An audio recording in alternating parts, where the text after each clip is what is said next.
for up-to-the-minute news, intelligent, interactive, and engaging conversation. 96.9 FM. The views and opinions of the hosts and guests are their own and do not necessarily reflect the position of the management and staff of Guardian Network. You have to be strong in today's world. Keep your focus and what you believe in, how to achieve all your dreams. Keep moving forward. Never accept less than who you are. Live your best life. Be strong and free. It's Black is sponsored by the Ministry of Health, Cable Bahamas, Rev Christmas, ML Foods Limited, the Cancer Treatment Centers of America, Fidelity Bank Bahamas, Baha Retreat and Spa, Carey's Fabric and Uniform Store, and J.S. Johnson.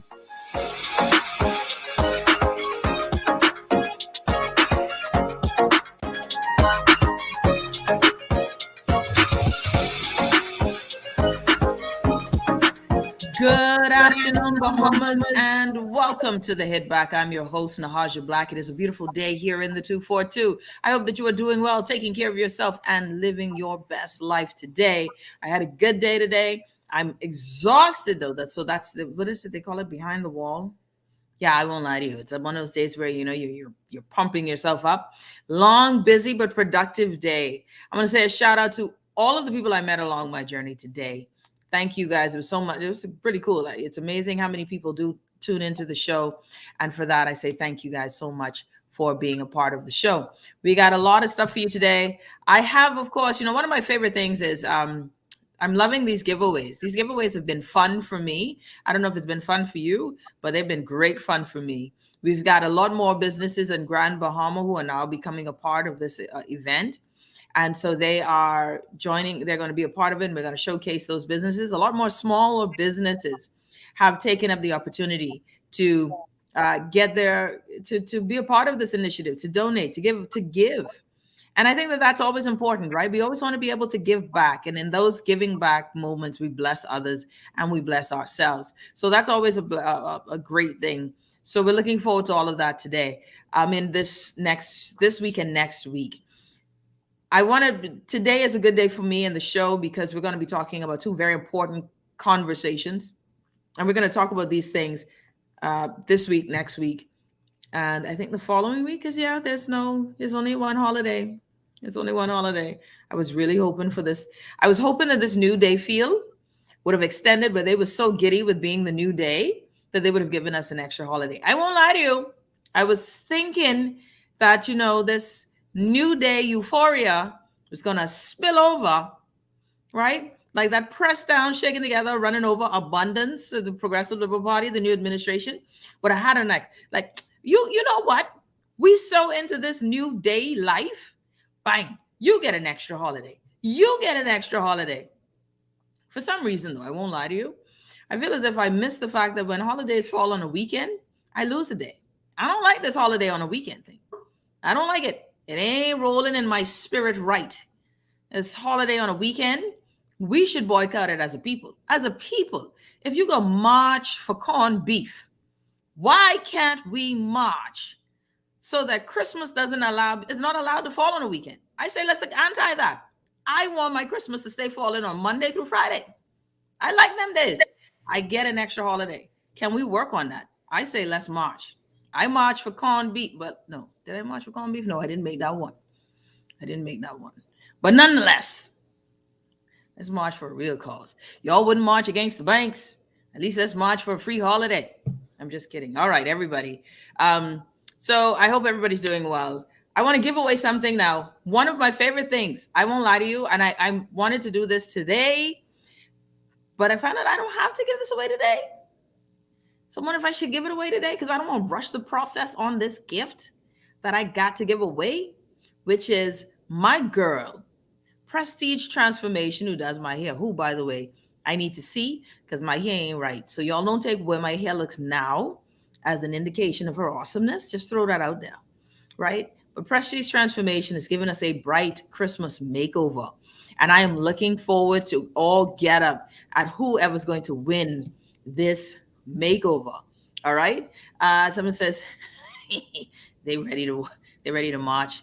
They're ready to march for Christmas, for the holiday. Tom says, stop complaining, be happy you have work. I ain't complaining about work. I complained about not having that day off. I say I don't have here next giveaway. No, this is for my ladies. This is for everyone who has a lady friend in their life who wants this great hair giveaway, Prestige Transformation. The greatest gift I could possibly give you is the hands of Maria Alci at Prestige Transformation. The greatest gift I can give you. Love her to pieces. And so I want to give this away, but I don't want to rush the process. So I have to do this later because I won't give that away, but I won't rush it. And I need to marinate on this. And she told me that I don't have to rush it because I thought I had to give it away because she wanted folks to get their hair done before Christmas, but you don't have to do that now. So I'm going to hold off on that. Actually, I'm going to take a break. Yawning again, that one today. This is discrimination against men. Grow hair and braid it. Get your hair treat, color, press, and curl. You can have the treatment. You're on here. Discrimination against men. Y'all just listen. Like you said, Tom, stop complaining. Just be happy you have hair. You're listening to the Hit Back. Janice, you ready for Janice? Do you want to? So this is where I'm torn, guys. I want to know, should I do this today? Should I give away this gift today? Because I got a lot of other gifts. And I got a lot of other gifts, right? You said, I got a lot of other gifts that I could give away. But anyways. All right, everybody. Today, I'm excited because I got stuff to give away today, but I want to give them away based on conversation and topic. Based on conversation and topic, I got a lot of stuff to give away. And I want to welcome, because this is one of those things. You can't have prosperity. We can't have any talk of celebration without edification. One of the things that I hope and pray that this show does every day that we're on air is that we build up, right? We tend to get better and bigger, and we do bigger things. And that is the goal every time we come on air. And if it's not happening, then we are falling short. We are falling short if we're not doing it on the Hit Back. And so we're going to give away prizes today, but it's going to be based on our ability to grow. I want you to grow just as I hope that I grow every day. And so we want to grow in wealth. We want to grow in health. We want to grow in prosperity. And Janice, I'm with you. We're going to give that gift away today. We're going to give away that gift to Prestige Transformation. So stay tuned. We're going to take a quick break. When we come back, I'm going to have joining me my good friend, Cassius Smith. Cassius has written a new book. And actually, I love the book. The content is just up my alley for the type of information that he's sharing, which is talking about starting up a business. What many don't know is that Cassius Smith is a great entrepreneur. He's very much an entrepreneur by heart. And this is how he's able to sustain himself. And of course, his wonderful family. And his wife is brilliant. So that helps too. I'm just saying. You're listening to the Hit Back. We'll be back after this.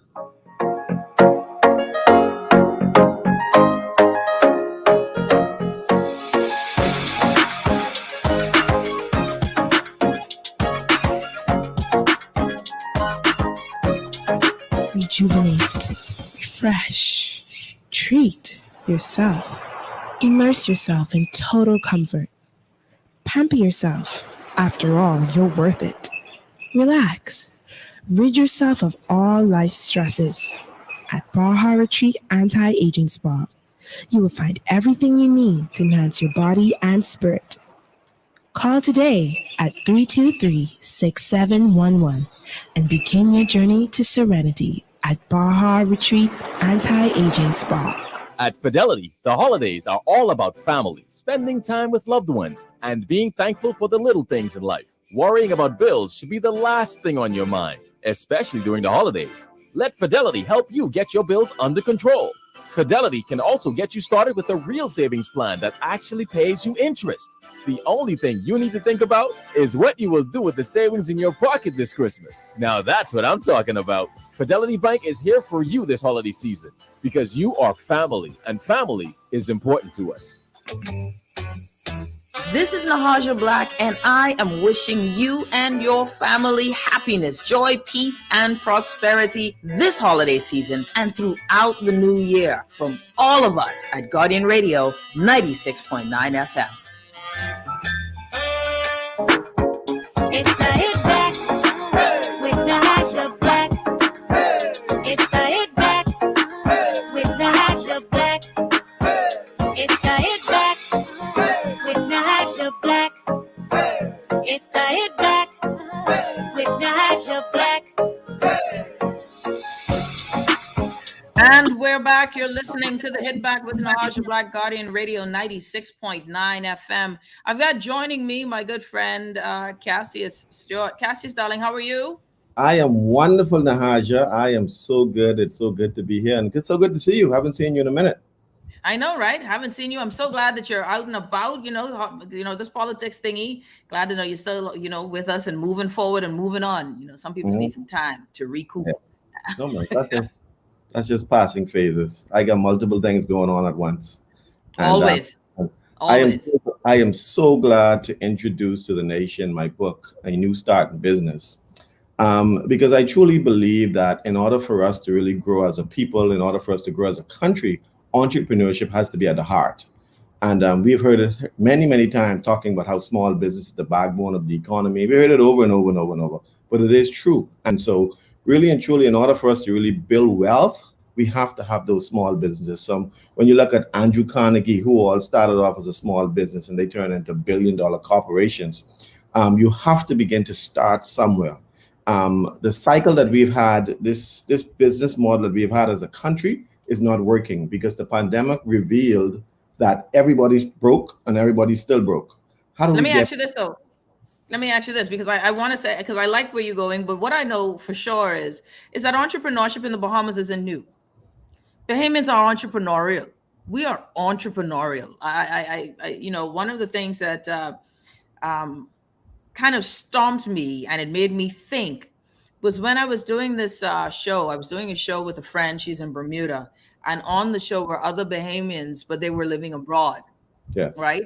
And one of the Bahamians who's a successful academic in her field, very successful in her field of study, right? Her field of her profession.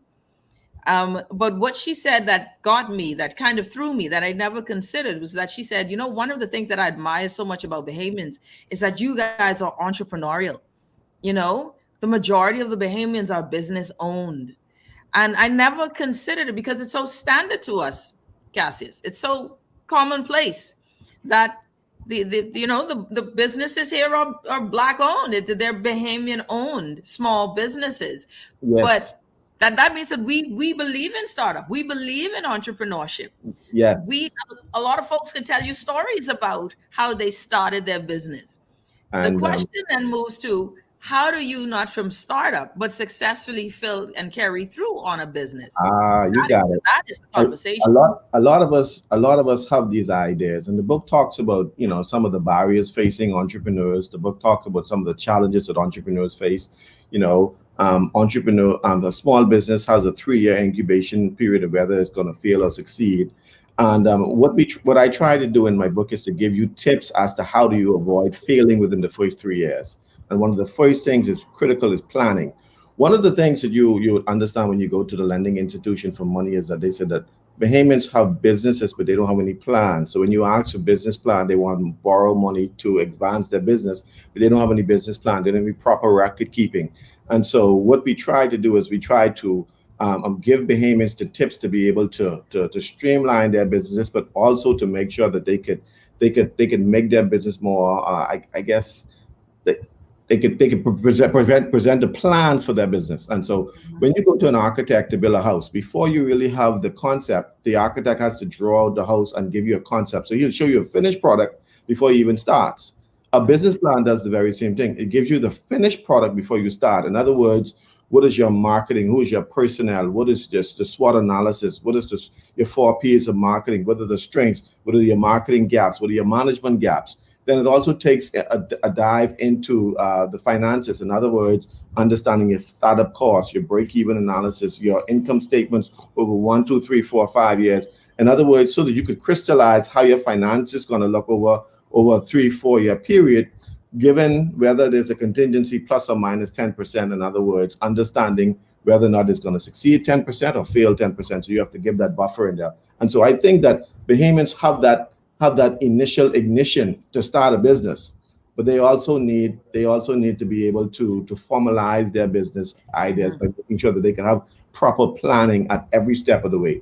And the thing about a business plan is that most people who have a business plan, they write it and then they put it on the desk and they don't ever read it again. A business plan is dynamic. It grows with your business. You have to constantly refer to it to see if you're following the guidelines, the steps. And so, you have to be able to look at, when it comes to marketing, you have to be able to look at all of the steps in order to grow your business. And so we talked about some very, very powerful tools about marketing, customer centricity when it comes to marketing. In other words, how do we deal with the individual customer instead of focusing on the mass market orientation? How do you look at anticipating customer needs before they even know they need it? And so somebody walks into your store and you call their name and didn't even know they didn't even know you know their name. So that brings a greater connection to you and your business. In other words, anticipation of needs in terms of customers. And so, one of the things we studied in the School of Business is how our businesses focus on new customers at the expense of old customers. In other words, that's right. Our marketing plan has $1 million to bring in new customers, and we have nothing to keep our existing customers. And so we've seen that with some of the banks here. Oh yeah, I was just about to say. They focus on the new customers, but the old customers, they give nothing for us, and then we leave and go to other banks who looking for new customers. And so we become new customers along the way. And so, we have to be able to, once you're growing your business, once you're starting your business, you have to understand all of the dynamics of marketing. Then you got to understand how the different markets work, whether it's a consumer-based market, whether it's an institutional market. Dissecting each market so that you can be able to meet those market needs. And one of the problems that we face in the Bahamas is we don't know how to meet the needs of our individual markets and satisfying needs. And sometimes you walk into a store and nobody's smiling, everybody grumpy, and so on. That's right. You got to realize that your boss don't pay your salary. It's the customers that pay your salary. And if the customers are not happy, there will be no salaries being paid. And so all of these things have to be taken in consideration when you're talking about a successful business. And a successful business, it's easy to succeed in business once you follow the principles and the guidelines of how do you make sure that your business is successful. And I am pushing now. The new phase is how do we now take Bahamian businesses from a local perspective to a regional perspective and to an international perspective. However, in order for that to be done now, we need to make sure that we could follow the guidelines of success and so on to get into the region. How do we dominate the Jamaican market, the Trinidadian market, the St. Lucian market? Then how do we go into the US market and then have our businesses there? And so this book will be able to help you write your business plan, your marketing plan, your finances, the whole work. So, it's full of stuff. It's full of a lot of stuff. No, but what I like about it too, and why, for me, it's one of those discussions on this in terms of business is why it is so important is we're about to head into a new year, right? The last 2 years or 18 months has been financially straining. And a lot of people have moved from having a steady cash flow to being furloughed with no income, right? But can't get something else. They're finding themselves stuck fiscally, right? They're finding that they're questioning, how do I make income?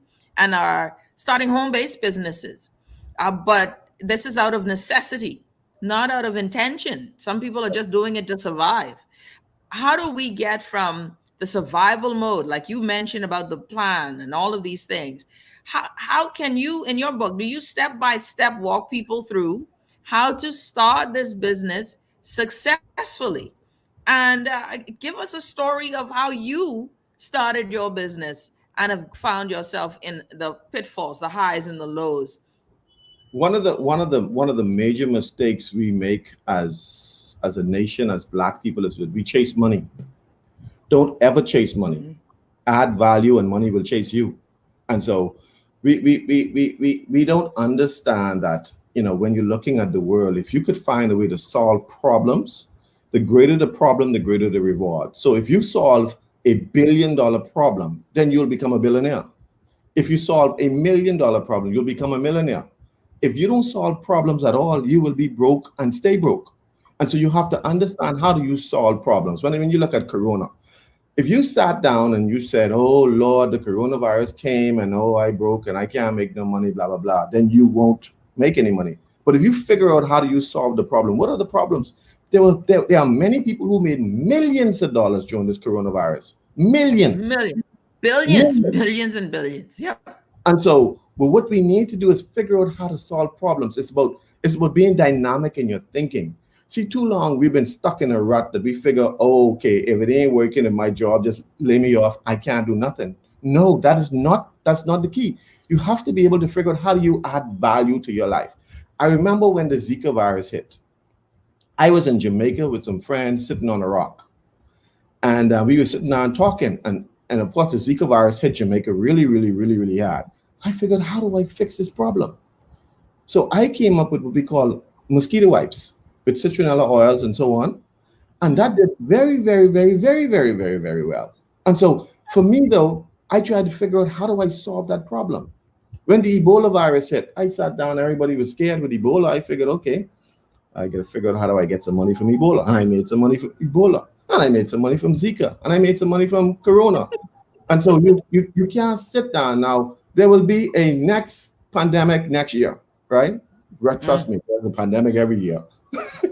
And so you just have to figure out how do you solve the problem? How do you meet the needs of what people want? And so you have to be dynamic in your thinking in your business. Yes, you may have been a cook, but ain't nobody buying your food now, so you can't stay a cook. You got to become something else.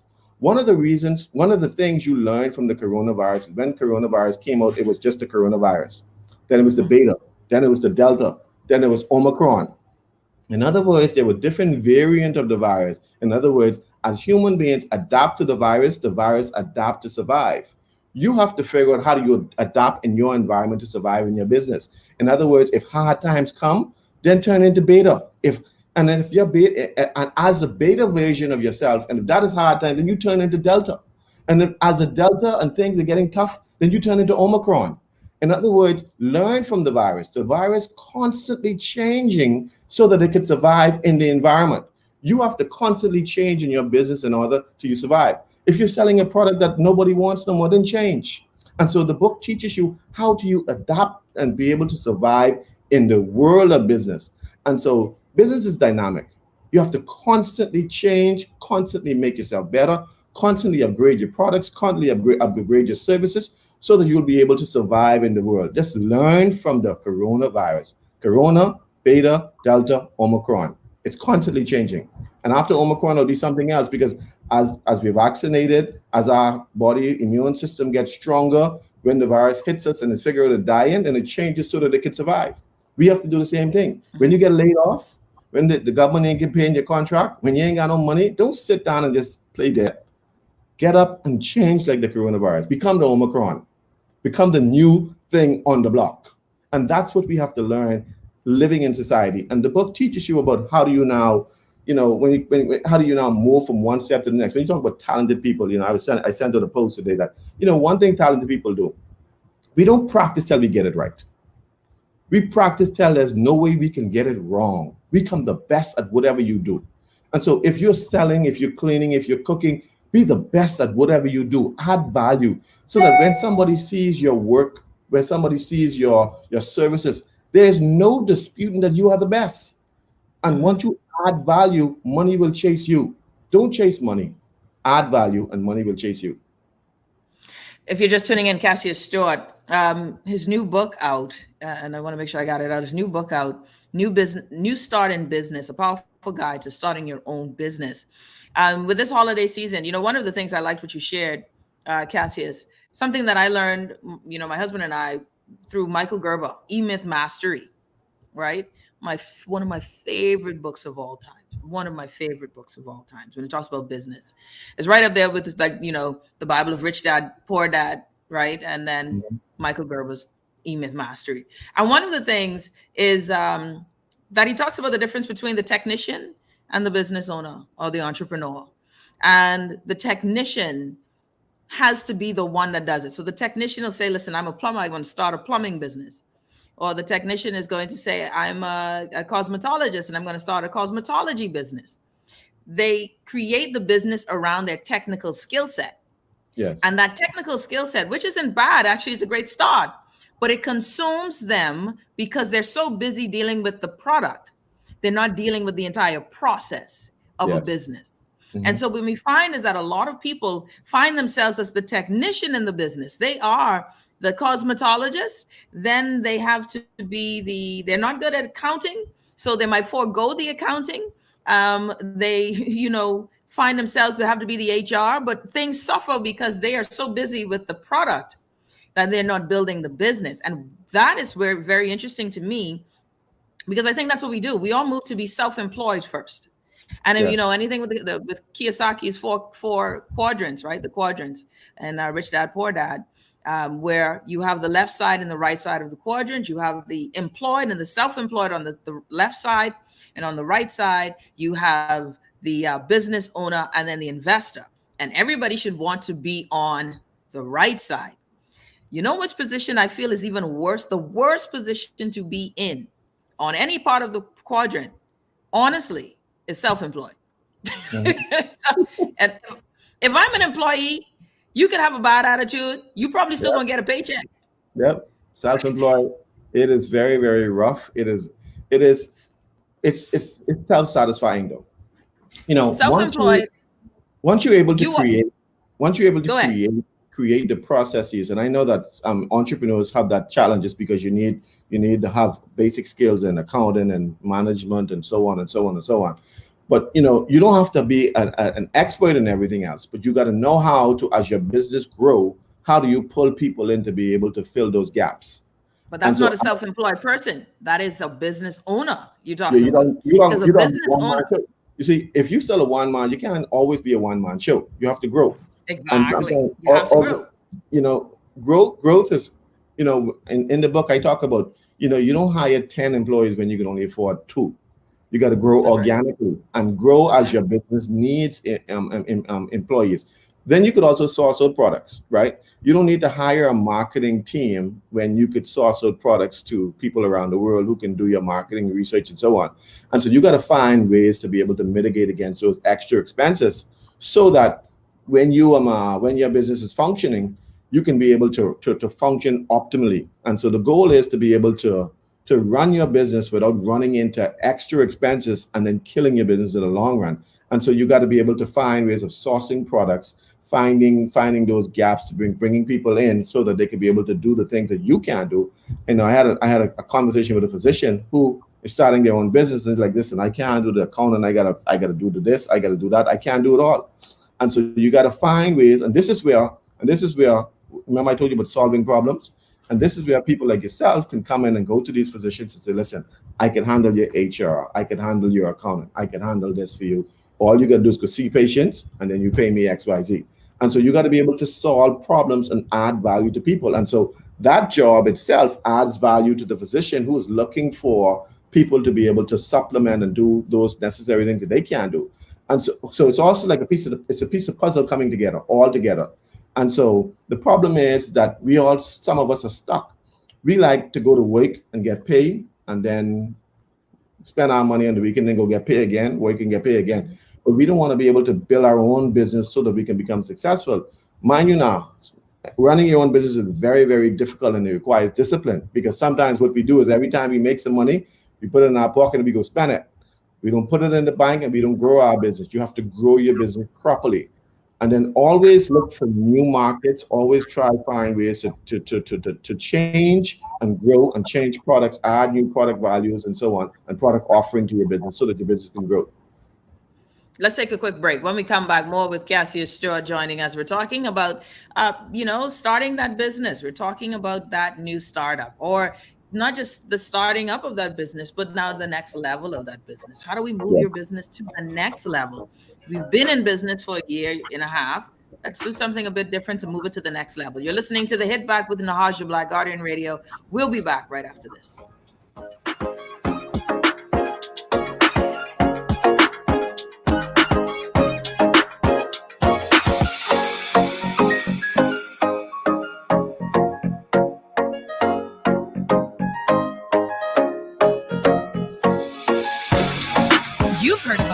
Days of Christmas, but this year Rev is giving you even more Christmas with 31 days of giveaways. Simply sign up or upgrade to Trio or pay your Rev bill in full. Then listen to yours truly, the Natural Empress, and Free Your Mind every weekday to find out if you've won prizes like 55-inch smart TVs and up to $20,000 in cold hard cash.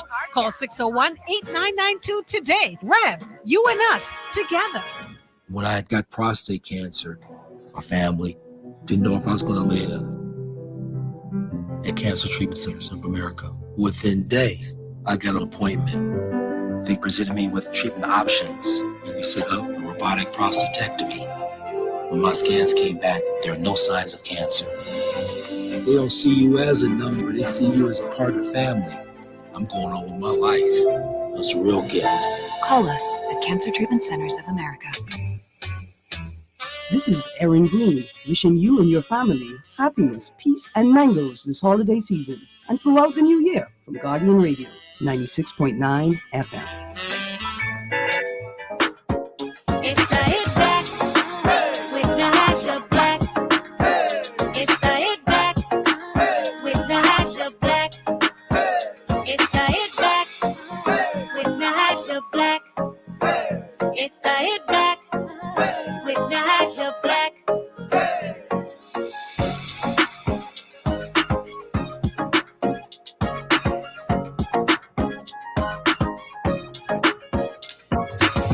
And we're back. You're listening to the Hit Back with Natasha Black, Guardian Radio 96.9 FM. I want to welcome back my good friend Cassius Stewart. His book is out, and I'm going to make sure I have it up there. New Start in Business, a powerful guide to starting your own business. So that's pretty cool, Cassius. Congratulations on the book. You. And I'm happy to know that you are a part of our 10 days of giveaways because you're giving away 2 copies of your book, signed Absolutely. copies of your book. So I'm pretty excited about that as well. Yes. You know, because I have this thing here where my mind is there's no celebration without edification, right? We can't continue. I don't want us to end up being in the same place where we are this year, next year. So we have to have our mindset focused. We have to have a mindset and a vision and an idea focused for the future. And so it's important when we talk about, I'm not a big one in job security. I don't believe in job security because just as the most secure job in the world, like we had physicians who are out of work. You would think that being a physician, you should automatically get a job, right? But no, that's not the case. We have, I mean, folks who are thought that government jobs don't end, and you know, or there just ends to anything. And a company that you may have been 25 years with, at some point they might say, "Hey, listen, sorry, things are tough." Even CEOs making parachute amounts of money still get cut. We have NFL players who just get signed and they get cut. But that's just me trying to bring in sports somehow randomly in the conversation. Anyways, so I'm not a big fan of job security. I believe that you secure yourself with, you know, your business, your ideas, that you can be financially free. For me, and one of the things I want to make sure that it's clear, the reason why I say that self-employed, that's one of those spaces I can't live there long, because you know what one of the trouble is with self-employed is that if you're sick, your business don't run. You're self-employed. You can't have sick leave. you who's going to cover for you if you have sick leave, because you are your sole proprietor. That was when we moved to the business. And I think one of the things that is very important, and I'm curious of your mindset on it, is in the startup model, one of the things that was important to us, Cassius, was Cassius, I calling you Cassius Clay now. Cassius, was that we knew how much it cost. We always knew our break-even point, right? We knew how much we needed to break even.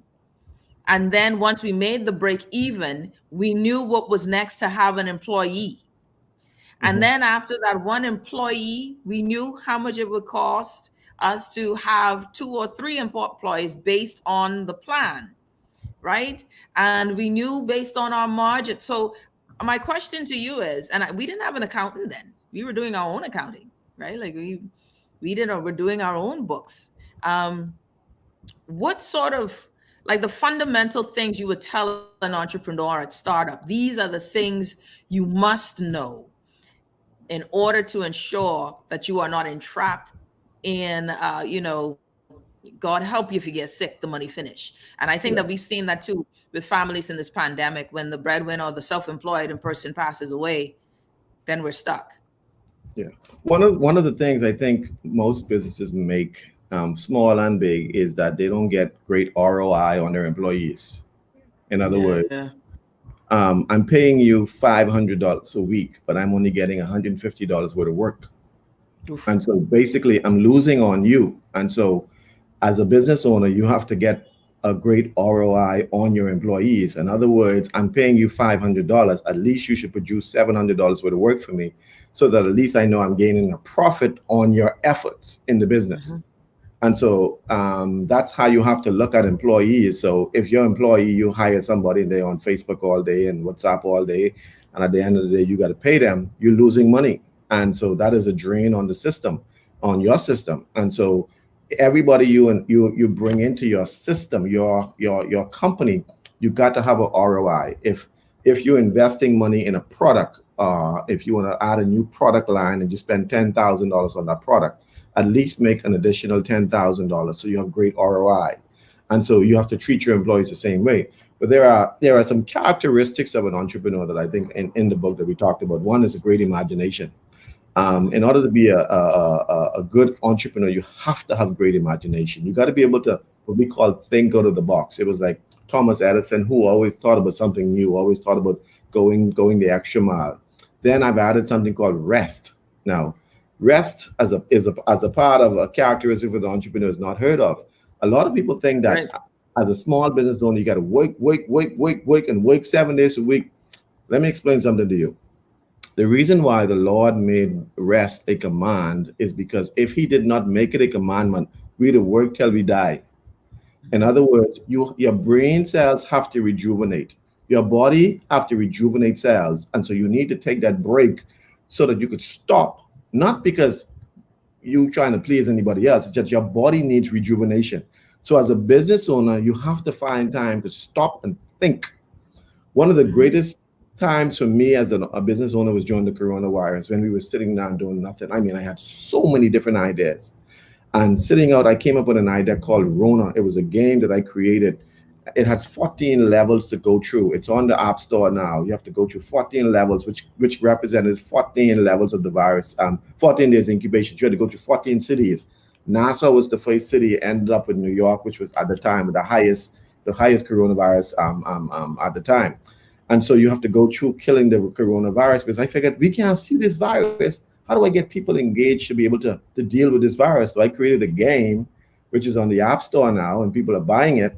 And so that we could be able to fight the coronavirus, putting masks on people, getting hand sanitizers as you go into the buildings and so on. So, but it's about having an opportunity to stop to think so that your brain cells can rejuvenate. Another one is action oriented. You know, a lot of us talk about, we want to do this, we want to do this, we want to do this, we want to do this. That's a good idea, but you have to actually get up and do it.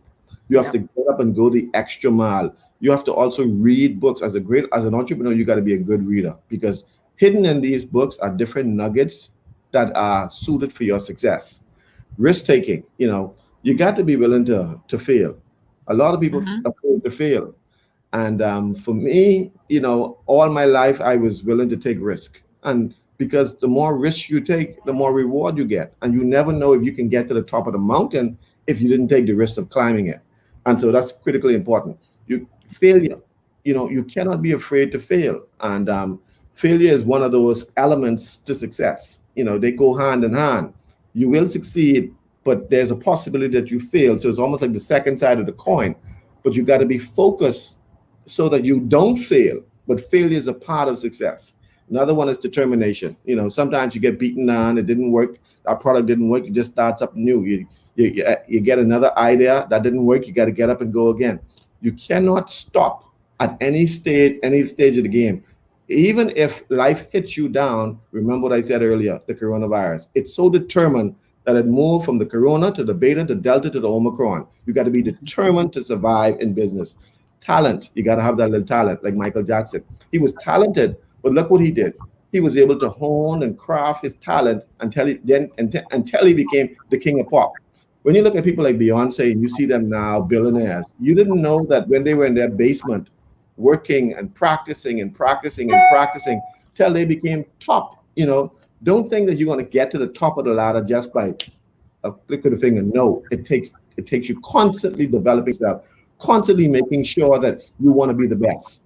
And then the next one is a need to achieve. You've got to be able to have that internal desire to achieve. So there's extrinsic and intrinsic. That intrinsic value is, I want to succeed, I want to succeed, I want to succeed. You got to push yourself so that you can succeed. And the last one is self-confidence and optimism. As a business owner, sometimes it looks bleak. It looks like ain't nothing happening. It looks like, oh Lord, well, I got to go to work. But you got to get up and go. You got to be optimistic and say, listen, today is going to be a good day. Today I can make $10,000. And you never know how the cards are going to fall that day. And just because you're determined, just because you're self-confident, it happens. And so in business, these characteristics is what creates a great entrepreneur. And so once you encapsulate all of them, and not everybody has all of these in one shot. You may have strengths in one and weaknesses in the other. But what we call SWOT analysis in business, you'll see that in the book too, is that you got to understand your strengths, your weaknesses, your opportunities and strengths. Play to your strengths, mitigate your weaknesses. Look at the opportunities that are before you and try to mitigate away from the threats that are coming towards you. And so once you understand the whole gamut of what's in this book, success is predictable. Success is predictable every time. Every time I go in my yard and I plant a seed in the ground and I water it, I can predict that a tree is going to come up. Success is predictable. Once you follow principles, you can be guaranteed success. But if you figure you want to throw the seed on the ground and don't put it in the right environment, then you cannot predict success. It's not. Well, let's go with this. Cassius Smith, we're running out of time. Let's get two of these books given to some of our listeners, because of course, this sounds like a really powerful book to me. The one and only Cassius Stewart, New Start in Business, a powerful guide to starting your own business. And I would highly recommend this book because of course it's the reading, it's that seeking and knowing knowledge, and this idea that our people have to go abroad for them to be validated when brilliance is here on the shores. How many of you were familiar with Chantel O'Brien? I wasn't familiar. I didn't know her story, but others did. And now there's a motorcade, but she had to be number 10 for that sort of worthiness. So yep. we have to begin to see the jewels and the gems, but God is good when they are manifested. So when you see ideas and success, please let us not take for granted the brilliance that is in our country, because trust me, people are appreciated abroad. I want to give away two of these books. Feel free to call 323-6232, 325-4316, or 325-4259. That's 323-6232, 325-4316, or 325-4259. I want you to call. We have two books to give away from Cassius Stewart here. It's a New Start in Business, a powerful guide to starting your own business. Cassius, I think we should do on those last things. What was that segment? Those points, they were like the characteristics of a good leader, entrepreneur, right? Entrepreneur, yep. If they could remember two of them. All you got to do is remember two. Let me know, April, when we got some callers on the line, 323-6232, 325-4316, or 325-4259.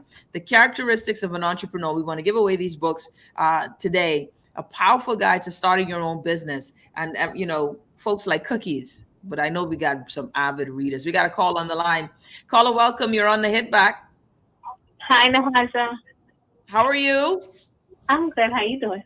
I'm good. Listen, I got a book for you. I'm ready. You ready? You only need two answers. And it's the easiest trivia I can give you all week.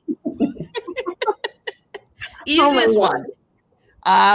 Cassius asked the question.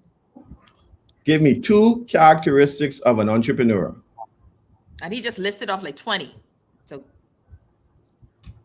Oh my God! Please. What? Don't panic. This easy stuff. We will see if you were listening. I was listening, but I forget. Let me help you. I'll say one. Right? Okay. I'll say one. You got to be risk. You got to be able to handle risk. Right? That's one. Give us one. Give us one. Give us one. Just give me what you're thinking, because I think. Okay. You gotta take the leap. I don't know. Well, monkey uncle, what you was doing this whole time? What's? I was listening. I know. Oh, don't go nowhere, because you might be the best answer for the day, and which is sad. I doubt it. Just stay with the producer. Let her give your name and number. That was pretty sad, though. I won't lie. You should. I know. Say again. No, I know, right? Don't tell nobody. Don't know, Haja. I ain't gonna tell nobody, but you kind of shamed the woman them. Just hold on. Let's see if you still voice one. Thank you, baby. Hold on. We got another caller. Caller, you're on the hit back. Welcome. Hi, caller, you're on the air. Yes, ma'am. I would like to attempt to answer the question. Oh, okay. Sorry, you're kind of talking low. I feel like you're trying to create a romantic mood. Let's go. Give me two answers. What two answers you say? What are the traits of an entrepreneur? Is it talent or determination? Or talent, and what's the other one? Yeah. She got it. Talent and determination. She got it. All right. She got it. Congratulations. Yeah. Yes. Thank you. Okay. What's your first name? Denise. So my audio must be low. Congratulations. Don't hang up. My producer will get that number for you, that name and number, and we'll get you that book. Congratulations on winning, though. Thank you so much. You are the winner of A New Start in Business, a powerful guide to starting your own business. We got one more book to give away before we have to go to break. Caller, you're on the hit back. Welcome. Hi, hello. Hi, how you doing? I'm good, thank you. I'd like to attempt the answer. Go ahead. Is taking action and rest or read. You must also be willing to read. Yes. Look at you. Yeah. And you gave me a bonus one. Mm-hmm. Man, Cassius, you need to put a bookmark in the book. I don't mean she gave me a bonus answer. She needs a free bookmark. Look at God. You just got a free bookmark. Bookmark. Congratulations, my love. Yeah. The characteristics are great imagination, rest, action-oriented, risk-taking, failure. Hold on, Cassius. We got to get the woman name and number first. We got to get a name first. And then hold on. Before we go to break, hold on. I want to thank you, Carl. What's your first name before we go? I'm Cherise. Cherise, thank you so much. Don't hang up. The producer's going to get your number. Thank you so much for winning this gift. All right, Cassius, tell me now. What are the characteristics? Let's go over it. Great imagination. Rest. Remember, you can't wake all day. You got to take a break. Yeah. Action-oriented. Risk-taking. Failure. Determination. Talent. The need to achieve. Self-confidence and optimism. And so those are the characteristics of a great entrepreneur. Man, listen, thank you so much, buddy. Congratulations on the book. Absolutely. And I know you're signing the copies for the winners and myself. Thank you. Yes, once you provide the names. And the books are available at Wong's bookstore if you need to get them, Amazon.com, or you can contact me personally and you can get a copy. No, there you go. Cassius Stewart, author, entrepreneur, businessman. So proud of you, buddy. Thank you so much. Thank you so much. All right. Appreciate you. All right, bud. You're listening to The Hit Back with Nahaja Black. When we come back, we got more stuff to give away. We'll be back right after this.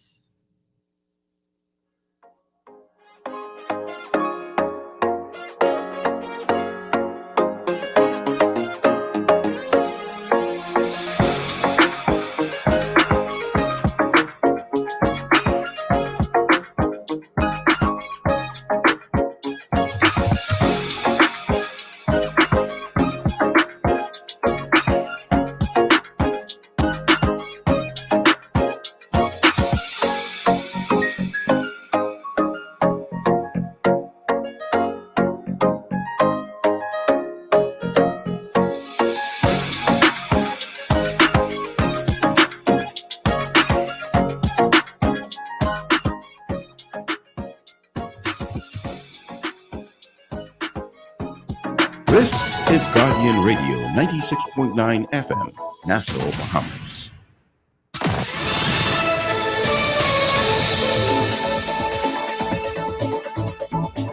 You're listening to Guardian Network. Sheena Robinson. Here's what's making headlines at this hour. Miss Universe Bahamas Chantel O'Brien offered a full-time role with the Ministry of Tourism. Her homecoming celebrations culminated today with a press conference at Fusion Superplex. Family Guardian investing $10,000 in the media program at the Bahamas Technical and Vocational Institute, BTVI. According to the insurance company's president, Glenn Ritchie, internship opportunities will also be made available to BTVI students, allowing them to gain real-life work experience. A Jamaican man has been ordered deported after he admitted to having a forged Bahamian birth certificate. Acting on a tip, immigration officers went to a residence on Palm Beach Street on November 25, 2020, and arrested a man who gave his name as Michael Russell. The man gave them a birth certificate bearing the same name. However, investigations reveal that the document was not genuine. Russell, who also goes by the names Kemar Johnson, Kemar Palmer, and Michael Davidson, pleaded guilty to possession of a forged document and uttering a forged document today. Magistrate Samuel McKinney sentenced Russell to 1 year in prison. However, the sentence was backdated to December 3rd, 2020, the date of his remand to prison. This means that he has already served his time, and as a result, Magistrate McKinney ordered Russell turned over to immigration for deportation. And with that, we wrap up your Guardian Network news headlines. Thanks for tuning in. I'm Tashina Robinson. Stay tuned. AP News is up next.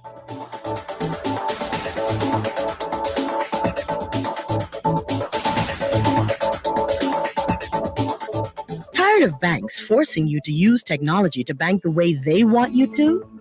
Your convenience is important. So no matter what your banking needs, Commonwealth Bank's friendly staff are always available in branch for that personal one-on-one service. But when you choose technology, our online and mobile banking app offers you state-of-the-art functionality. The choice is yours.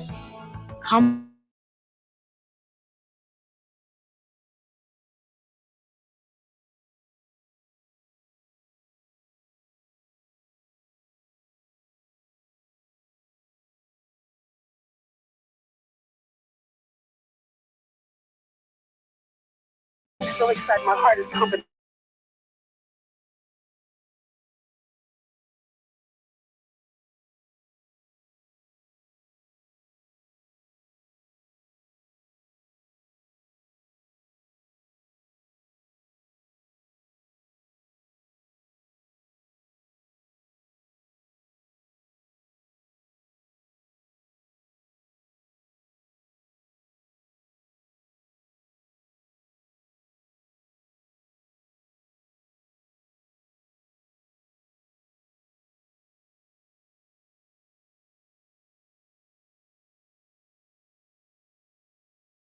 What is the most impressive thing you've seen? I meant in terms, I start off thinking.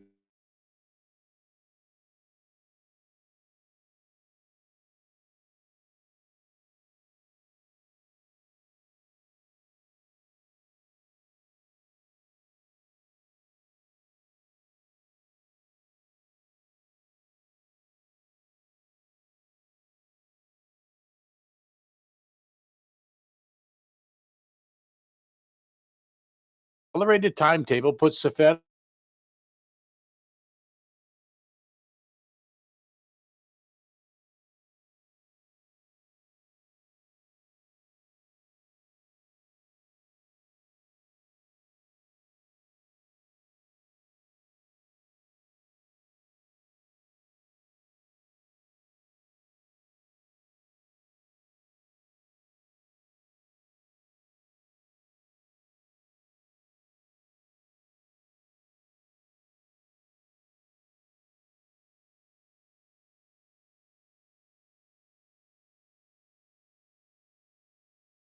And who you are, live your best life. Be strong and free. It's back with the hash of black. It's back with the hash of black. It's back with the hash of black. It's back with the hash of black.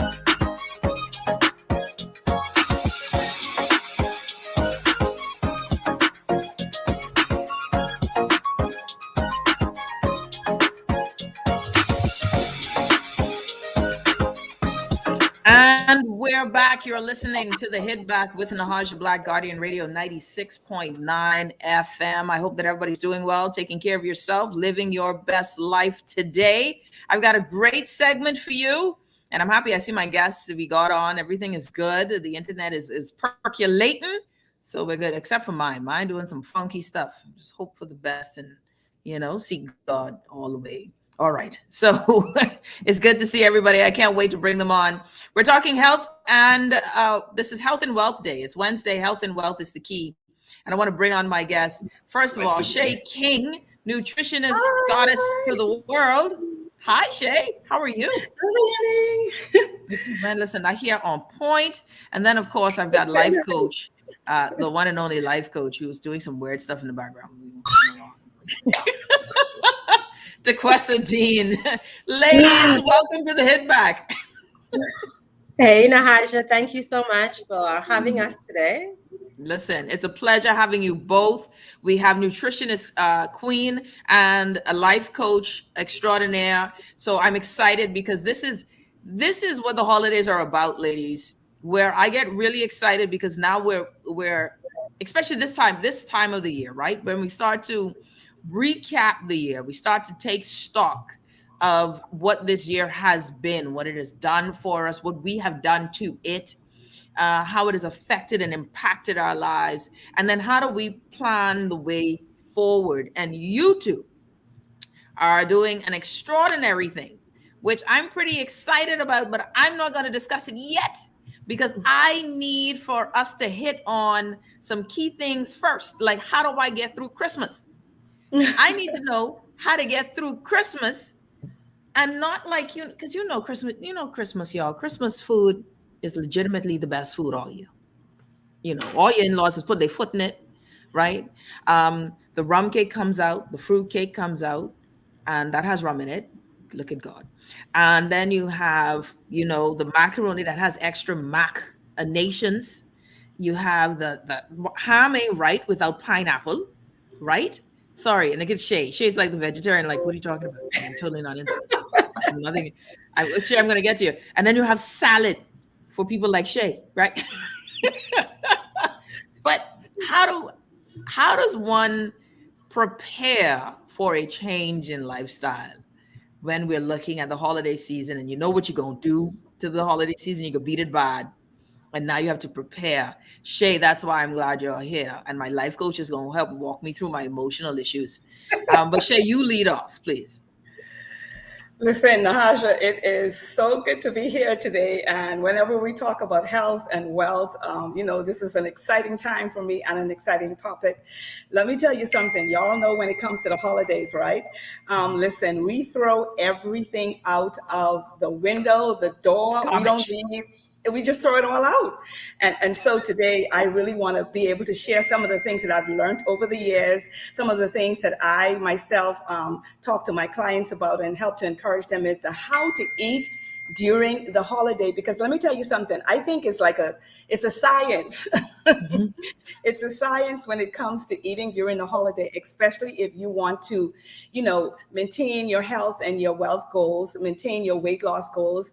You have to be very strategic when it comes to eating during the holiday. Plus, in addition to that, holiday eating is filled with anxiety, and we can't run away from that. And when it comes to anxiety and eating through the holiday, that's a real thing. So I want to share about that and also share more about how we can get through the holiday on the other side of January and still look good, honey. And feel good. Child. That's a powerful word. That's the word. Well, Duquesa, let me ask you, as a life coach, one of the things that people, and Shai mentioned it, is that we have a relationship with food, right? This is, yeah, man. I tell people now, I don't travel for clothes no more. That season over. When I try to travel for clothes, I get a little depressed. I travel for the food now. I go to places where they cook good. I want to taste stuff. Let's go to Charleston and eat some real gumbo, right? But there's an emotional attachment, right? Of course, things happen in our minds, but you're on this journey with health and lending your talents as a life coach to help us deal with this relationship, this unwanted boyfriend or girlfriend we live in with called chicken. Well, yes, Nahaja. Emotional eating is a real thing. Through the holidays, we're faced with um, attending functions where our loved ones are no longer there. We may have a gamut of other emotions. It could be that we're single and we want to be involved to have a partner attend those family functions with us. We can have anxiety, depression, and all of those things can actually lead us to emotionally eating. So, some of the things that we can do is to make sure that we do not have uh, foods that we will run to easily available to us in our homes. So, that's one Mm. of the things that I do. Make sure that the snacks are not here. So, it's not easy for me to get to it. That's one thing. Secondly, I'm the family member that's going to show up with the greens and the salads. I'm going to You take, ain't invited. You ain't yeah. invited. Let's throw that out So, there. so take something with you that is nutritious, that even if you eat something bad or you indulge, you can balance that a little bit by giving yourself some good nutrition as well. Additionally, recognize that you are not your feelings. Like, you can feel your feelings, and that's an emotion that you're feeling in the moment. Um, and we don't have to fill ourselves to avoid dealing with those emotions. What are you feeling? How is it Mhm. making you feel? Why are you feeling that way? We have to face our feelings sometimes and work through them, because it's through working through those feelings we can get to the other side of passing those cravings. Yeah. And I think that all of that is so important because of this emotional and I find that we as Bahamians, we are emotional creatures, right? We Mm. have those highs and lows. And I think that that's what makes us so unique, that at a funeral, we go to the wake and we have the biggest jokes. Like, we will cry ourselves snotty. Some aunt will throw herself in the grave, and then we will pull her out, and some aunt will say, you should have leave a hip in there, but we'll get to the wake and we'll eat and be merry. But we're that type of people. We're very emotional, and food and family, there's like our gatherings, right? So now the thing is, we know we gonna mash up Christmas. This will be the first Christmas, and we trying to not have Omicron issues, but boy, Omicron beware. Because people, everybody just stay safe and be in prayer. But people are gonna get together this Christmas.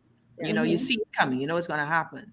How do we try to stay in some line of good health, right? Because diabetes, hypertension, those things haven't gone away. How do we try to stay in good health but enjoy food? And Shay, you're the chef boyardee of the group. Listen, Nahaja, the first thing I want to say is, when it comes to these tips and rules, especially during the holiday, one of the things I tell my clients is, first of all, give yourself permission to have a pleasurable food during the holiday. Rum cake, twink, twink. Hey. I know, right? And the thing is, you want to give yourself permission because you know that this food will give you that, what I refer to as like an emotional fix, if you will. And so you don't want to go through the holiday with those super tight eating restrictions. This is just not the time to feel food deprived. And you don't want to also, on the flip side, to use the holiday as an excuse to just eat and drink whatever it is that you want. So finding that balance between that emotional fix is one of the things I encourage my clients to do, because the thing is, we are going to eat something. We are just like inundated with all of this food around us, every space that you go into. So when it comes to holiday eating, the first thing I say is give yourself permission to find that one food that will give you that emotional fix and connect the dots to that feeling to help you to go through the holiday. And I have tons of tips like this. What I've learned over the years, I need more what they call practical tips for the people that I'm coaching and just for the people that are listening, because we are a society, we know we can eat. Oh my God, we know we can eat. Yeah. And so when it comes to that, find that one fix. And then also, we have to remember, it's not that one unhealthy meal or that one unhealthy drink that is going to create the problem with the relationship with your food. It's when the healthy food choices become consistent is where the problem comes in. Hold on. Break that down. Sorry, I must have missed it. When the healthy food choice becomes consistent. That's where you have the problem. So it's not that sometimes when we look at the holiday, we think it's, for us who just don't want to go, who want to be so strict and rigid, I say to you that it's not the one unhealthy meal or the one unhealthy drink.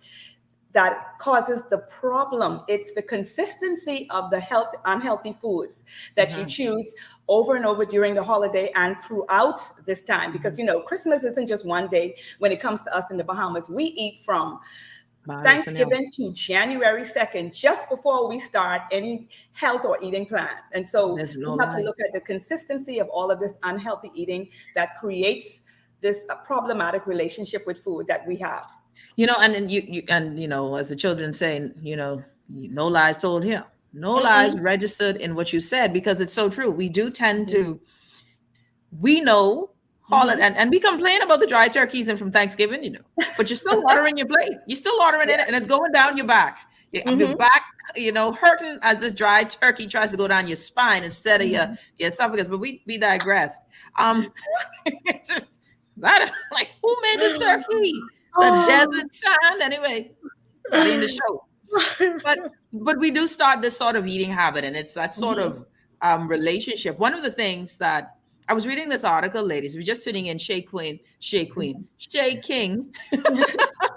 Queen of Nutrition, and Duquesa Dayan, Queen life coach extraordinaire, both joining us on the show today. I was reading this article, and it was talking about how poverty sort of fuels or funds poor eating habits. And one of the things that it did was not of the obvious, well, we can't afford healthy meals. But what it showed was that those who had lesser means tended to treat their children with unhealthy food because it was cheaper. So we would buy the Happy Meal, we would buy the kids' meal, we would do those things as the only treat that we could give the kids. So we'll take them on a ride and give them the treat. And we're kind of training and creating a palate for certain foods. And you'll be like, Jesus, I haven't had a McDonald's fries in like what about this salt? That is so good, right? But it's that there is also a relationship, I think, ladies, where, and I wonder your thoughts on it with clients that you've seen. Is there a relationship with food that you're seeing that not just from the economic angle, but from that social angle as well? Not the social angle, but the economic angle as well. Are we seeing our children and our adults, because of course that we can access it, but that we treat ourselves with cheap food anyway? That's, I could get the shack for $5-7, mom. I could get the shack for $7. That's a lot of fries with that shack, I know, right? Nahaja, you're absolutely right. Economic does play a role. Access plays another role as well. And mindset and behavior that we have been so accustomed to. And so when you look at all of these factors coupled, of course, it does play a major role. And that's why, just like anything else, it takes a discipline, it takes training, it takes educating in order to get our people to think and look at food differently. People ask me all the time. I have 4 daughters and I have a son. My son is 15. People ask me all the time, how do you get him to eat spinach? And 2 of my things that I always say is, first of all, I eat spinach. This is the year and the time and the century when we have to model what we expect. We cannot be the model that says, eat the spinach, and then we're at another place eating something else, one. And then secondly is, let me tell you, you have to be so strategic when it comes to children. One of the things I've learned, especially with my children at the Stapleton School, was I always pair something that is new and considered healthy and maybe difficult on the palate with something that they do like, and kind of get them to introduce themselves to the food and to be open with the food. We have been a society that when we're giving children healthier versions of food, we give it to them bland, it tastes horrible, it looks horrible, and then we expect them to want to eat it. At least make the food fun and exciting, because listen to me, I'm a foodie, honey. And sweetie, if you just put that food any kind of way on there, Shay ain't want that. Okay, with you, Shay? I've just made vegetable taste like a stuffed grouper, man. You just gotta become good at it, because the fact of the matter is we are just so full with an environment of unhealthy choices. And in order for us to be able to combat that, we have to continue educating, and we have to provide the healthier choices, more deliciously made. That's it. What is your take on Coach Duquesa? But hold that thought. Hold that thought. I want you to hold that thought, because Okay. we're going to have to take a quick break. When Okay. we come back, more with Coach Duquesa Dean and nutritionist coach and guru Shai King. I tell you, it's powerful ladies I got on the show. We will be back right after this.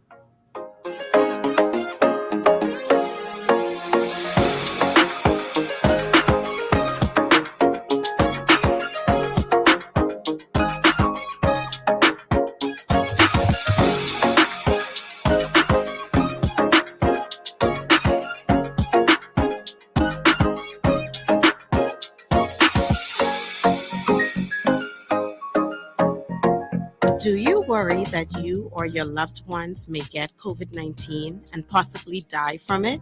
Getting a COVID-19 vaccine can lower your risk of severe illness or death from COVID-19.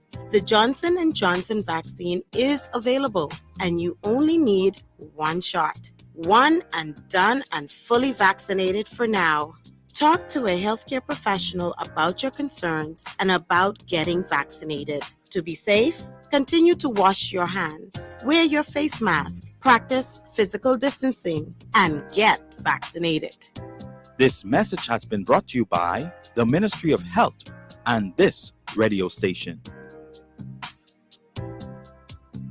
Carrie's Fabric and Uniform Store is the most exciting store this Christmas, where there's a wonderland of bargains waiting for you. In Carrie's Toyland, you can find the hottest toys. Carrie's has a huge selection of beautiful fabrics, perfect for special occasions. We offer special discounts for weddings, funerals, and groups. At Carrie's, find a lovely selection of Christmas decorations, all for 50% off. Find simplicity and new look patterns for sewing. That's Carrie's Fabric and Uniform Store on Mackey Street. Phone them at 393-0758.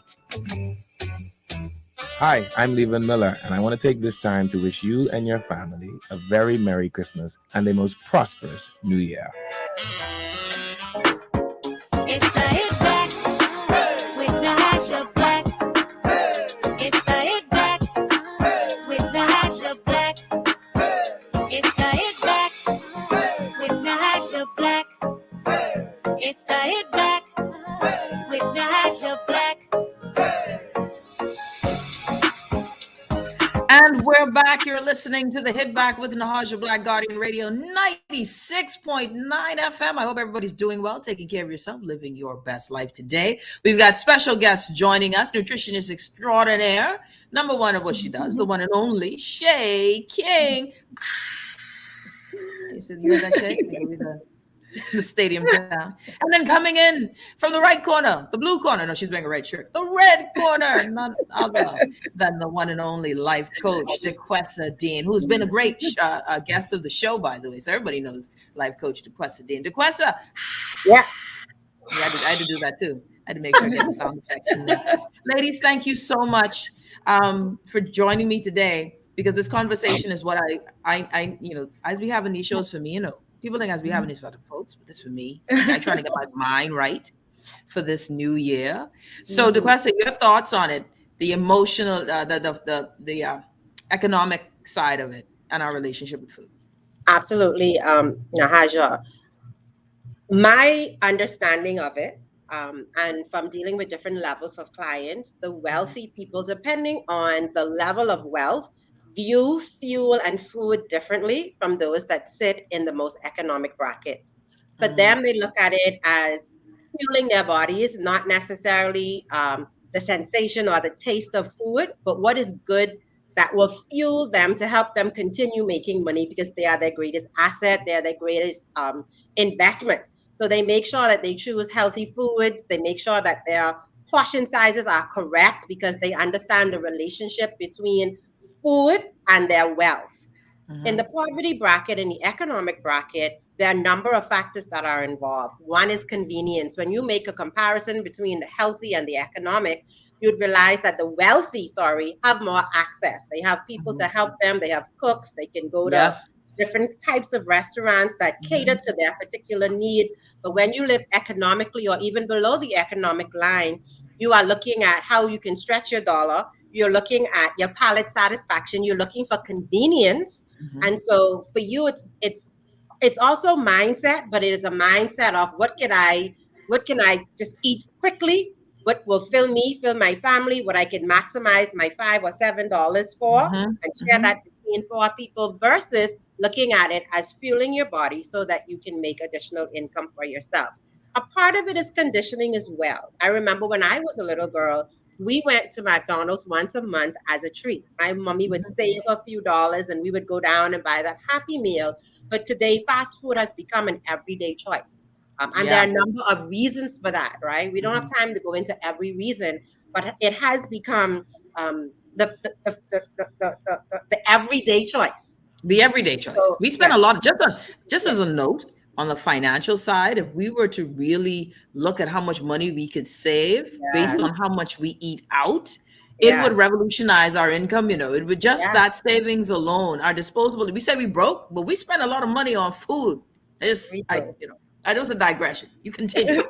No, that's a good plug, Nahaja. Yeah, and then Nahaja, I also wanted to mention, because we started talking about holiday eating, and I wanted to also share that during the holiday season, like we go from house to house to house. We know that we're gonna visit 3 aunties, or we're gonna go to at least 5 different places. So because you know you already going 5 different places, you don't have to eat everything at one house. You can make a selection that you will have, your peas and rice macaroni at one house, then at the next house you're gonna have your Johnny cake. So we can actually plan so that we can have a taste of everything without having everything in every meal as well. And not everybody could cook as good as everybody, so I know who I eat from. You gotta do. I like when you go into Duquesa. That was wise. Some aunties ain't as good as other aunties, but you slick. Thanks for that little bit. That's a great tip. I know who I get my fruit cake from. I know who I get my rum cake. Yeah, I like y'all in the spirit. Let's do this some more. Listen, I want to piggyback off Coach Duquesa when she talked about going to all of these homes, because we know it's going to be there, right? And one of the tips when I share with my clients is, even we know we're going to eat during the holidays, we still set a eating goal. But here's the trick. When you set an eating goal, set the bar low. And this is for a number of reasons. You set the bar low because in most cases it's achievable. It helps to encourage you. You don't feel defeated. You don't feel like, oh my God, I did this again. And so you set the bar low. But especially for those people that are on a health and a weight loss journey, you want to set a holiday eating goal, because the fact is you are going to go to those 5 aunties the Duquesa just talked about. You're going to go to a lot of these places, and just like Nahaja said, some of this food ain't not just gonna be bad for you, but taste bad. So in addition to that, is set a goal. See, for me, I can tell you, I set goals every year because I eat fairly well, and I am one of those people that use the holiday to say, listen, Shay, it's the holiday, girl. Eat what you want, but I still find a way to eat what I call good bad. Yeah, let me explain that. So good bad. My good bad looks like this. So there's this lady who makes guava duff for me, right? So whenever I hit her up, I say to her immediately, now listen, I don't want that bad flour that you normally use. I want some gluten-free flour in there, toss that in with some almond flour.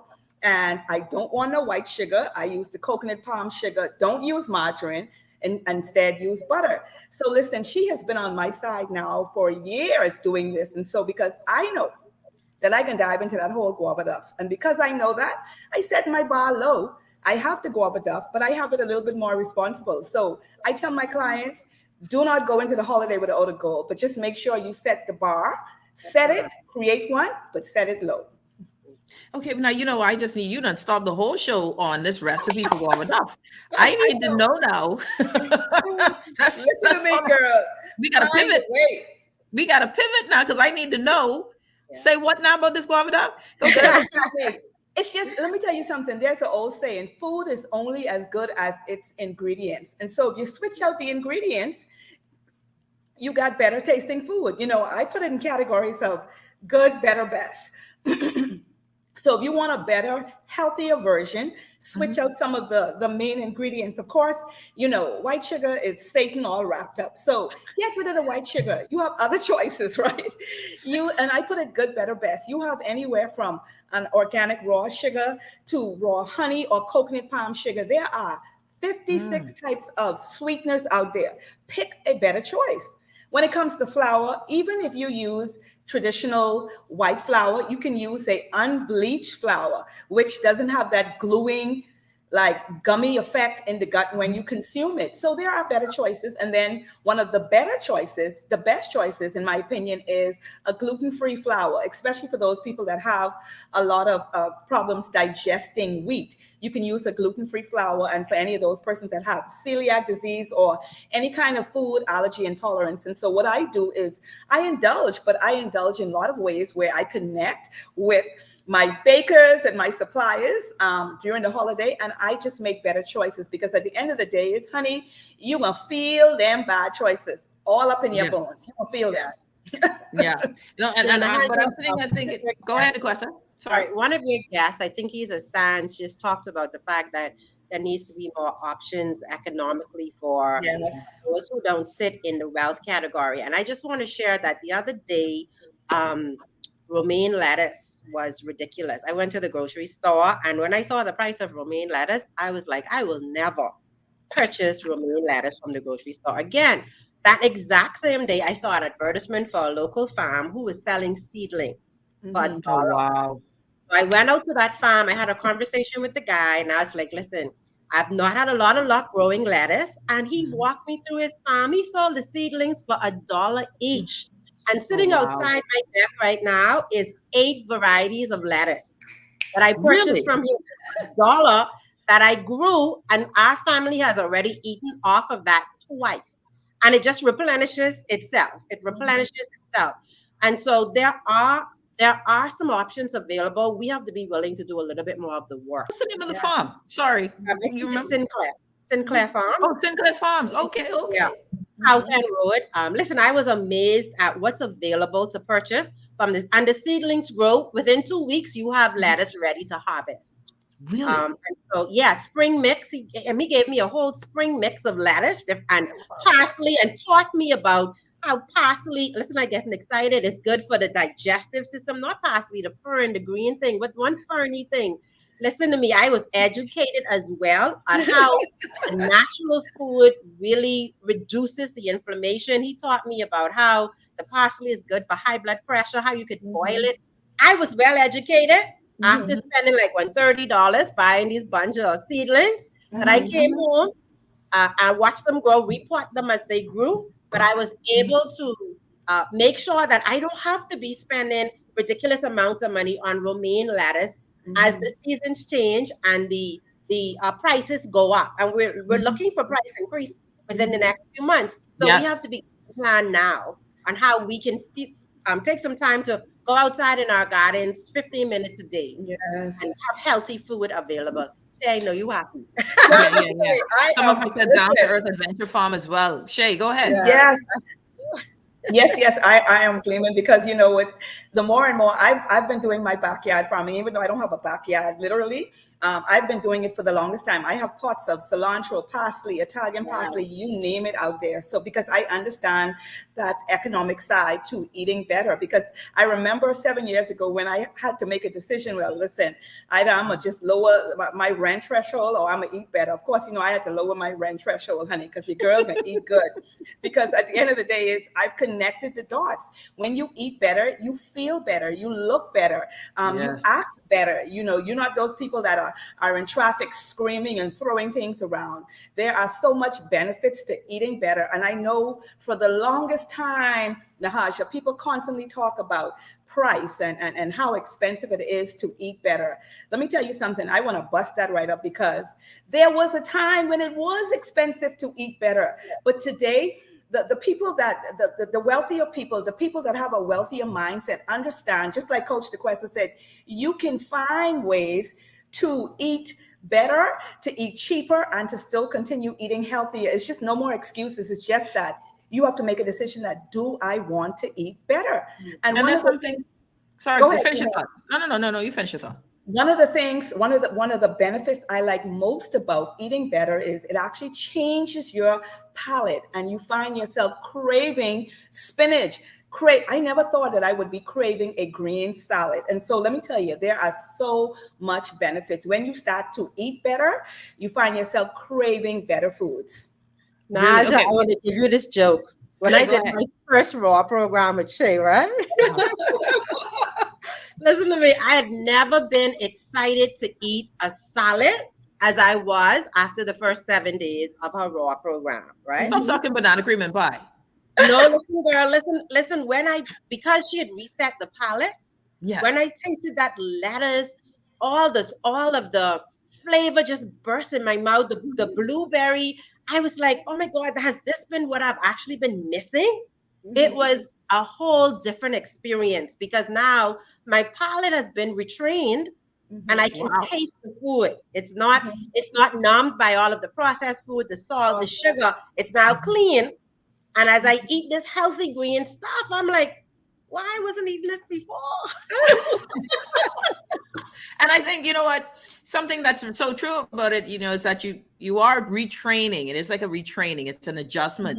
And we're going to talk too about how that is when we talk about the program, the same one that we're going to be discussing, and that I'm very happy to be a part of, just in terms of it supporting this initiative that we'll be going into in the new year, getting our guests, our listeners involved in this as well, and having both of you as the leaders of this initiative. I'm really excited. My husband made fun of me, he made fun of me. He's a keto man, right? So he lost, like everybody on the radio show know, my husband has gone skinny since going keto. They also know I've been talking about keto since I had the baby. The baby's almost 16 now. Okay. So this keto thing, I hit 10 pounds and then I'm like, I stop and I'm not eating sugar for this. This ain't working. Right. So anyways, he has this running joke with me now, because now I'm telling him I'm going to be doing your program, Shai. Duquesa, I told him I'm doing this program. He said, but Nahaja, you view vegetables like a side order. And you talking about 50% on your plate? He said, you view it like when you order a side of coleslaw. It's that small. How am I going to do this? It's like he tells everybody now. Everybody knows that I am setting myself up. So I can't wait for us to discuss this changing of the palate, and how it's a real thing. And how do you get your mind in gear for this thing? We're going to take a quick break. When we come back, Shai King, Duquesa Dean, we got an initiative. They have an initiative, and they've allowed me to join in, just so that my listeners can really benefit from this experience that I'm going to start in January. And y'all say no wine. This is a no wine. No wine. No wine. No wine. No. No wine. I'm just asking. I was asking for the other people. No. I got my water. We'll be back right after this. You're listening to The Hit Bag with Nahaja Black, Guardian Radio 96.9 FM. We'll be back right after this.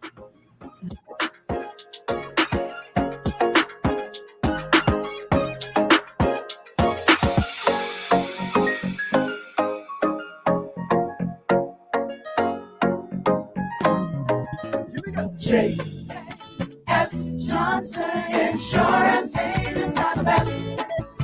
Reliable service, we've been on the scene, protecting since 1919. J.S. Johnson Insurance has the best.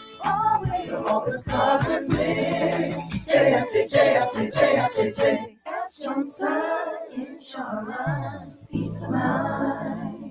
Food security is a challenge for many. Now in a pandemic, many more are unsure of their next meal. Through their Feed 5,000 program and a $20,000 donation, AML is working to ensure that everyone has a meal for the holidays, and they're inviting you to help. Now until December 17th, visit any Solomon's, Cost Right, Fresh Market, or Domino's in Nassau or Freeport, and Exuma Markets in Georgetown to donate and help feed a family in need this Christmas. No amount is too small. Remember, we're all in this together. When I got prostate cancer, my family didn't know if I was going to live at Cancer Treatment Centers of America. Within days, I got an appointment. They presented me with treatment options, and set up a robotic prostatectomy. When my scans came back, there are no signs of cancer. They don't see you as a number, they see you as a part of the family. I'm going on with my life. That's a real gift. Call us at Cancer Treatment Centers of America. This is Dwight Strong with Morning Blend. On behalf of the crew and my co-hosts, I wish you all a very Merry Christmas and an incredibly blessed and prosperous New Year. It's the Hit Back with Natasha Black. It's the Hit Back with Natasha Black. It's the Hit Back with Natasha Black. It's the Hit Back with Natasha Black. And we're back. You're listening to the Hit Back with Natasha Black, Duquesa Dean, Shai King joining us. Ladies, I had my cousin, she's watching, right? So she sends me this text and she says, boy, Natasha, I know I could try it, but Jesus be a fence. Well, the good thing, Natasha, and your cousin is you're not journeying alone.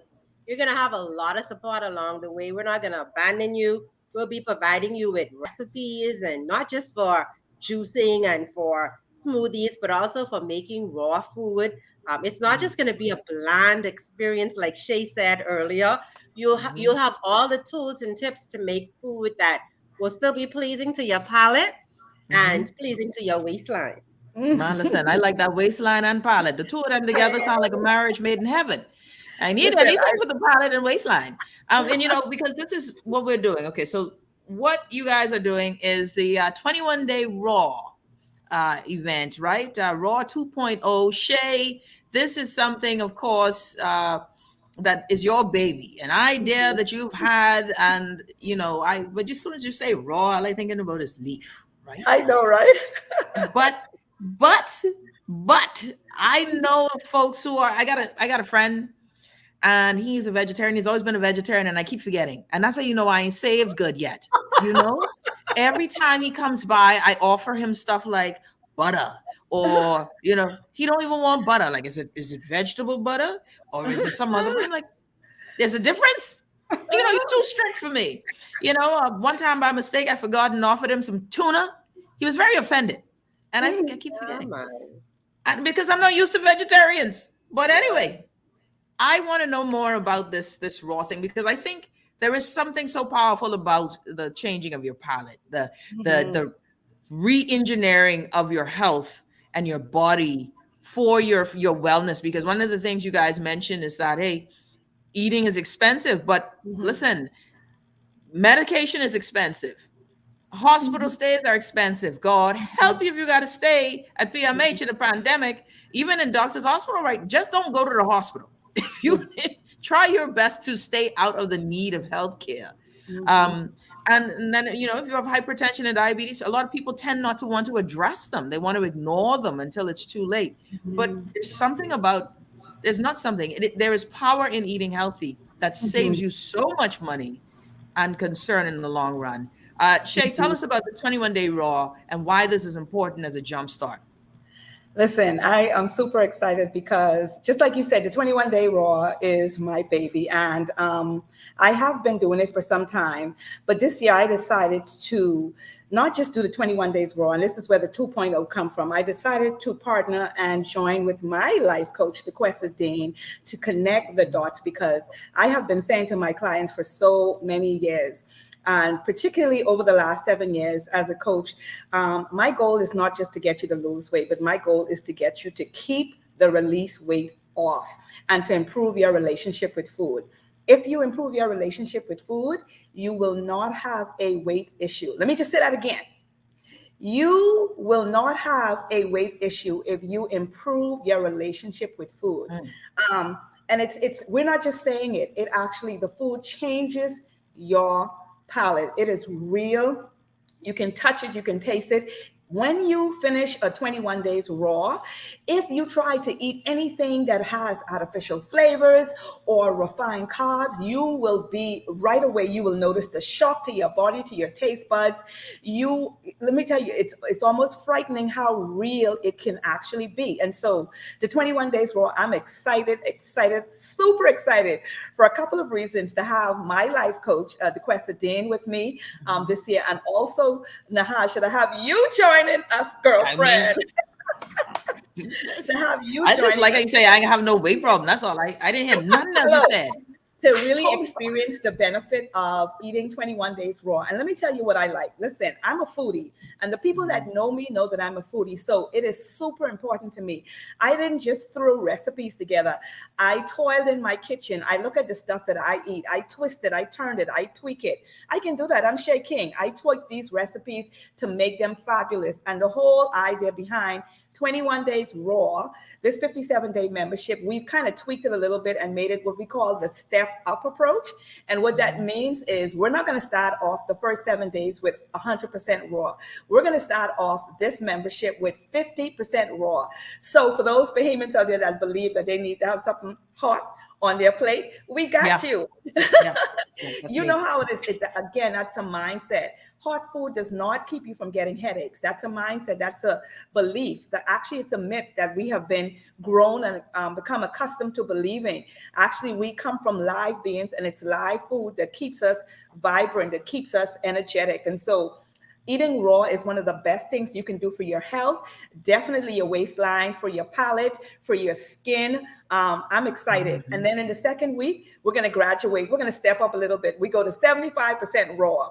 And then in the third week, listen here, I got some slamming raw dishes for you guys. Listen, all raw. We're making a lasagna all raw, honey. Yes, and there ain't gonna be no pasta. Look at the Hasha. Coach. You see the eyebrow raise? You see the eyebrow raise? You know it. When I That's a thing.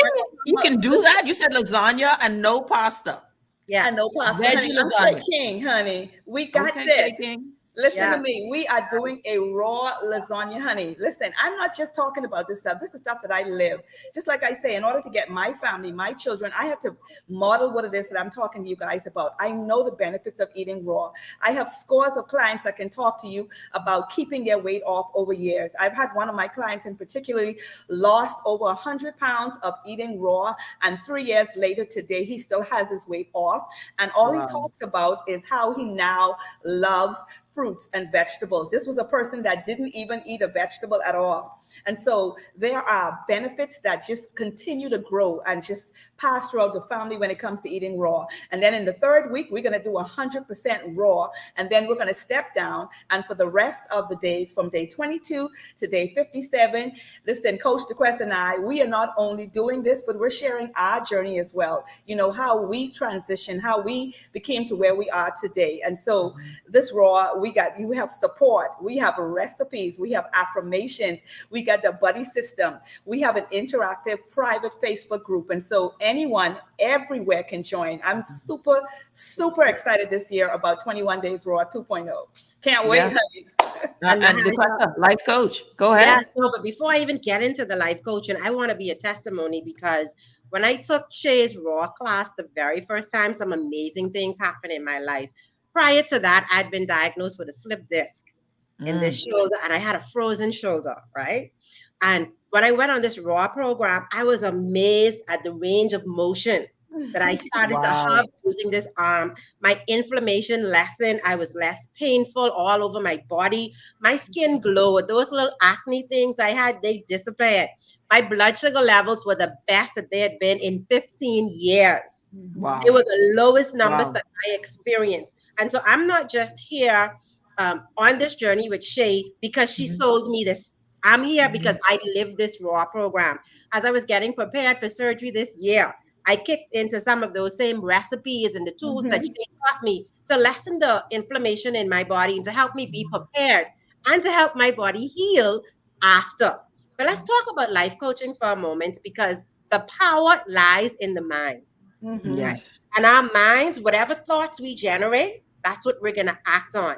We generate thoughts, and then we attach emotions to those thoughts, and we act from the place of the emotion that we attach to the thought.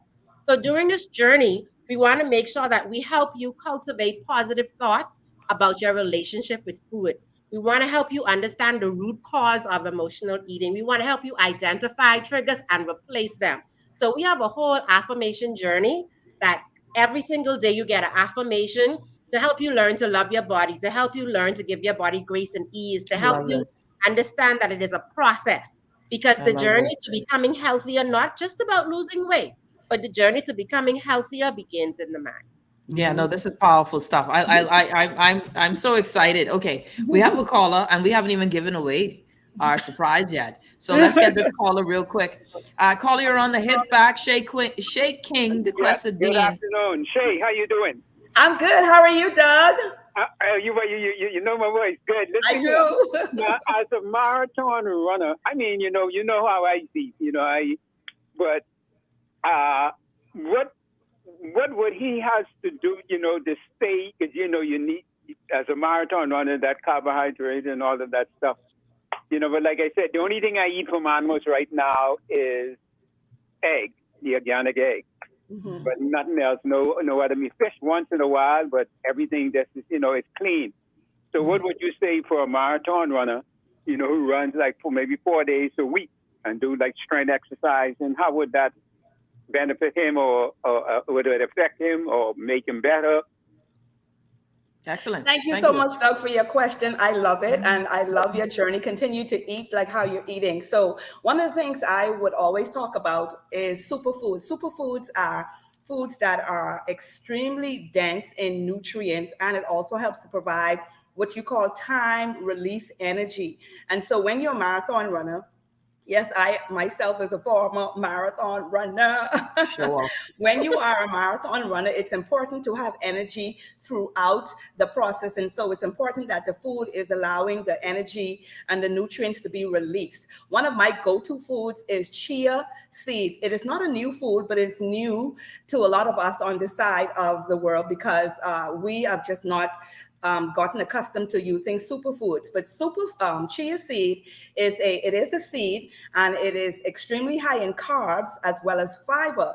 But the magic to chia seeds is it is a time release food. And so if you're eating any salad, or you're drinking any smoothies, or just putting it in water, you can simply add anywhere from 1 table to 2 tablespoons of chia seeds, and that will definitely help to give you sustained energy throughout the marathon. When it comes to anything, any workout, exercising, it's important that you eat a food, particularly a superfood that is called a time release superfood. Thank you, Doug, for your question. All right. So then what are we giving away now? This is the hit back. We're doing 10 days of giveaways. Shay, let folks know, Duquesa, you guys let them know, what are we giving away so that, of course, the hit back joining wonderful ladies on this journey. Yeah. Tell us the prize that we're giving away. Okay, so Duquesa and I are super excited about this because we definitely are, both of us are givers and we understand how to pay it forward. This is super important for both of us as coaches.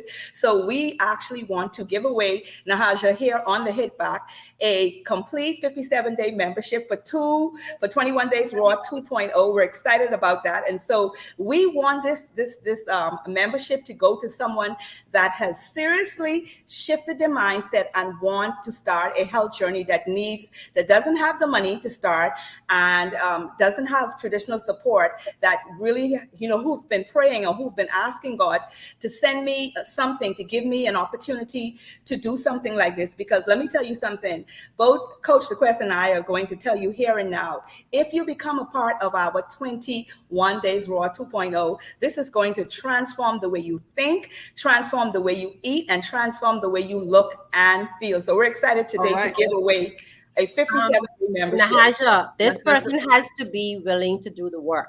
Yes. Okay. Because we can give you access, but you have to be willing to put in the effort to make it successful. Yes. Well, listen, this is a hit back listener, so they are ready to put in the work, because then they can talk about on the air.